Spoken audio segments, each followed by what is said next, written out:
7 июня 1785 года Тверь уже второй раз за 10 дней встречала императрицу Екатерину II, которая возвращалась в столицу из Москвы.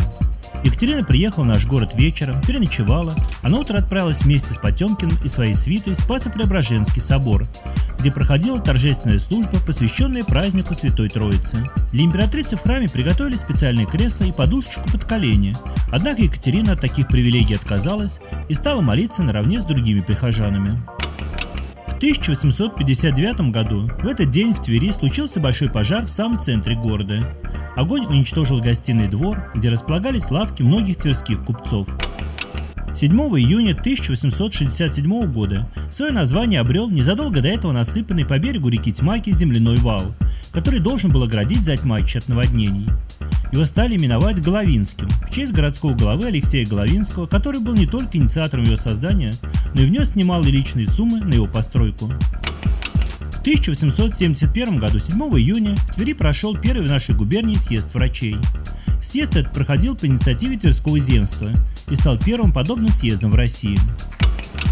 7 июня 1953 года впервые взяла старт велогонка памяти нашего земляка Михаила Ивановича Калинина, в которой приняло участие немало известных в стране гонщиков.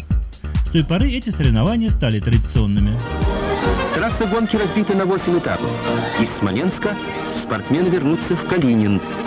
Всего им предстоит пройти 1150 километров.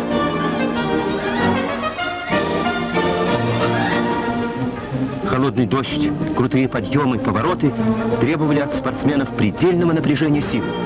Командам-победительницам вручаются почетные призы. Первое место заняли горьковчане. Второе – команда Тулы. Третье – спортсмены Смоленска. Личное первенство завоевал горьковский спортсмен Анатолий Колесов. На втором месте его земляк Ючков. На третьем – смоленский гонщик Бурилкин. В 1959 году, именно в этот день, на странице газеты «Калининская правда» появилась первая подборка стихов молодого в ту пору поэта Алексея Пьянова. Будущий автор Тверской Пушкинианы и редактор журнала «Крокодил» незадолго до этого приехал в наш город и начал работать в местных средствах массовой информации. 7 июня 1985 года от причала речного вокзала впервые отправился вниз по Волге комфортабельный теплоход Валерий Брюсов.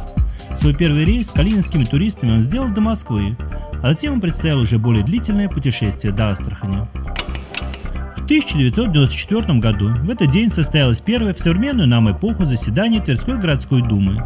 Последний раз представительный орган нашего города такое название носил в 1918 году. Становление городской думы было непростым. Многим депутатам свое право на мандат пришлось доказывать через суд. Первым председателем городской думы был избран Валерий Матыцын. А 7 июня 2000 года в Тверь по Волжским водам пришел крестный ход, посвященный 2000-летию христианства и 55-летию Победы. Встречать небольшой храм, который приплыл от истока Волги, пришли все тверские священники во главе с владыкой, многие жители города. О прибытии крестного хода возвестил колокольный звон тверских церквей. По дороге к Воскресенскому кафедральному собору, где состоялся молебен, крестный ход остановился около обелиска Победы. Его участники отдали дань памяти погибшим в Великой Отечественной войне.